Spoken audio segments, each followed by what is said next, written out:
काराकोरम दर्रे में चीन बना रहा है नई सड़क। मोदी सरकार के लिए खतरे की घंटी। लद्दाख में पिछले 7 महीने से तनाव बना हुआ है, लेकिन चीन एक तरफ बातचीत में लगा है तो दूसरी ओर फौज की तादाद बढ़ाने में लगा है। अब एलएसी पर सैटेलाइट तस्वीरों से पता चला है कि चीनी फौज भारत के खिलाफ सैनिक क्षमता बढ़ाने के लिए काराकोरम दर्रा और अक्साई चीन में एक महत्वपूर्ण सड़क और बुनियादी ढांचे को बनाने में जुटी है, जिससे लग रहा है कि लद्दाख एलएसी पर तनाव वाले पॉइंट से चीनी सेना पीछे हटने के बजाय विवाद को बढ़ाने में लगी है। हालांकि ये जानकारी सामने आने के बाद भारत सरकार ज्यादा चुस्त दुरुस्त हो गई है। भारतीय सेना ने अब 597 किलोमीटर लंबी लद्दाख एलएसी के साथ सैन्य वाहनों और टुकड़ी की संख्या में बढ़ोतरी कर दी है। दोनों ओर से ताजा उठाए गए कदम में ये साफ दिखता है कि पीएलए का भारतीय सेना के साथ लंबे समय तक विवाद बना रह सकता है। भारतीय अधिकारियों ने कहा कि गंभीर चिंता की बात यह है कि चीन ने काराकोरम दर्रे के लिए 8 से 10 मीटर चौड़ी सड़क का निर्माण किया है, जो दौलत बेग ओल्डी सेक्टर में रणनीतिक प्रवेश द्वार की दूरी को 2 घंटे तक कम कर देगा। अक्साई चीन क्षेत्र में लगभग सभी कच्ची सड़कें सामने आ गई हैं, जहां भारी वाहनों को ले जाने वाले बड़े वाहनों के लिए चौड़ाई बढ़ाई गई है। एक नई लॉजिस्टिक डिपो के साथ चीनी इंफ्रा बिल्डिंग गतिविधि भी गहराई वाले क्षेत्रों में बढ़ी है, जिसमें एक भूमिगत पेट्रोलियम और तेल भंडारण सुविधा होगी।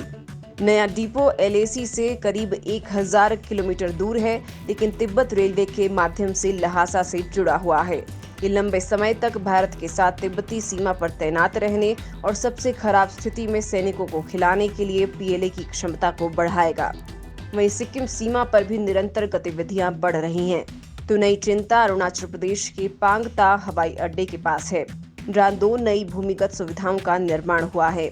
यहां चीनी फौज पहाड़ों के अंदर भूमिगत सुरंगें बना रही है। सैन्य विमान की संख्या में वृद्धि के साथ लहासा गोंगगर हवाई अड्डे पर एक सुरंग देखी गई है।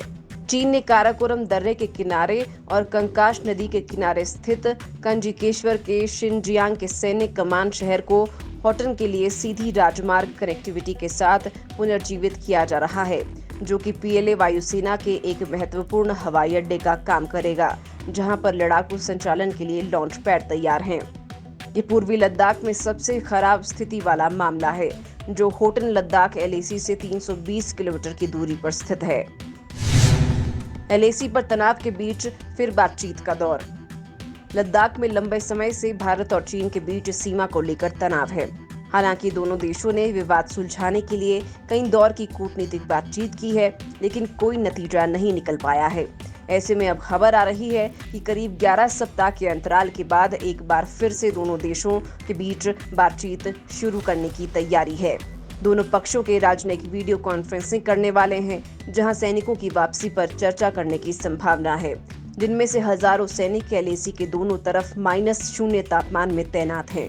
दोनों देशों के बीच ऐसी आखिरी बैठक 30 सितंबर को आयोजित की गई थी, जिसमें सैन्य टुकड़ी के पीछे हटने पर केंद्रित वार्ता को आगे ले जाने में कोई सफलता नहीं मिली थी। हालांकि विदेश मंत्रालय के प्रवक्ता अनुराग श्रीवास्तव ने ब्रीफिंग में बताया है कि हमारी उम्मीद है कि आगे की चर्चा में दोनों पक्षों को एलएसी के साथ साथ सभी तनाव वाले बिंदुओं पर शांति की पूर्ण बहाली में कामयाबी मिलेगी। दोनों पक्षों ने 6 नवंबर को एक सैन्य वार्ता आयोजित की थी।